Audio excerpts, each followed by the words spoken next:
C'est pour voir revivre l'arsenal créé sous Louis XIV, mais déserté depuis 70 ans, qu'est né le projet Hermione au début des années 90.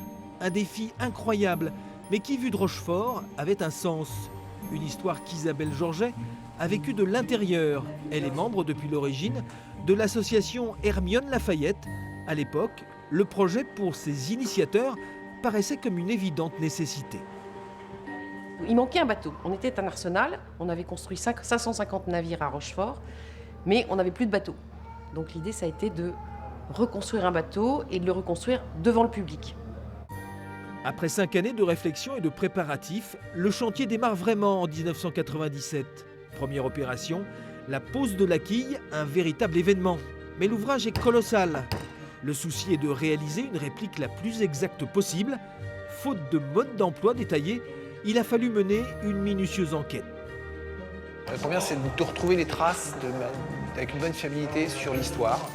Il y a un travail énorme qui a été fait depuis le premier jour pour essayer de reconstituer les données historiques. Donc ça veut dire rechercher des plans, rechercher des dimensions, des sections de pièces, des modes d'assemblage. Pour ça, il a fallu aller chercher dans des archives françaises, étrangères. Rapidement, la volonté d'impliquer la population dépasse les espérances. Pour suivre l'aventure de la construction, le public afflue. Et oui, ici on construit un 3 mâts en bois de 65 mètres hors tout, l'Hermione.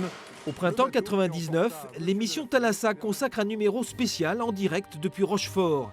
Par la suite, le chantier de l'Hermione devient une véritable destination touristique fréquentée par 3,5 millions de visiteurs en 17 ans. Un engouement qui assurera 60% du financement. C'est devenu un chantier spectacle tout au long de ces années, jusqu'en 2014, dernier phasage des travaux, où là on termine l'installation des voiles, du gréement, avant le lancement à la mer et les premières navigations du bateau à l'automne 2014 pour ses essais en mer. Autour des marins d'entrer en scène, car là aussi, il a fallu quasiment tout apprendre.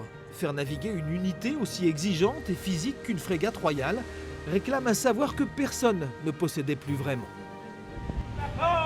Nous, en tant que marins, à bord, on a fait de l'archéologie navale puisqu'on a dû retrouver les gestes du passé, réécrire le mode d'emploi, comment marchait une frégate de 12 au XVIIIe siècle. Nous, là, on était tous nouveaux, on n'avait jamais navigué évidemment sur une frégate, il n'y en a pas d'autres. Donc ce qu'eux apprenaient avec l'expérience, avec la science des autres, nous, on a dû la trouver nous-mêmes. Depuis 2015, 2 ou 3 mois par an, la frégate quitte Rochefort pour une campagne de navigation au long cours. Première destination très symbolique, les côtes des États-Unis.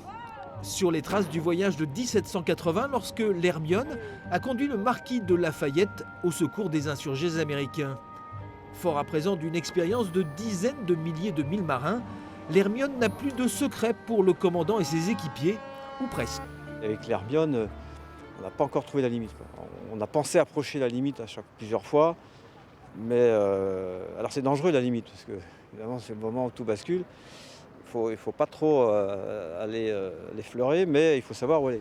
Et pour l'instant, ce bateau est tellement performant. Évidemment, c'est une machine parfaite. Ce navire unique au monde, il reprendra la mer début avril. Et cette fois, l'Hermione et son équipage mettront le cap sur la Normandie.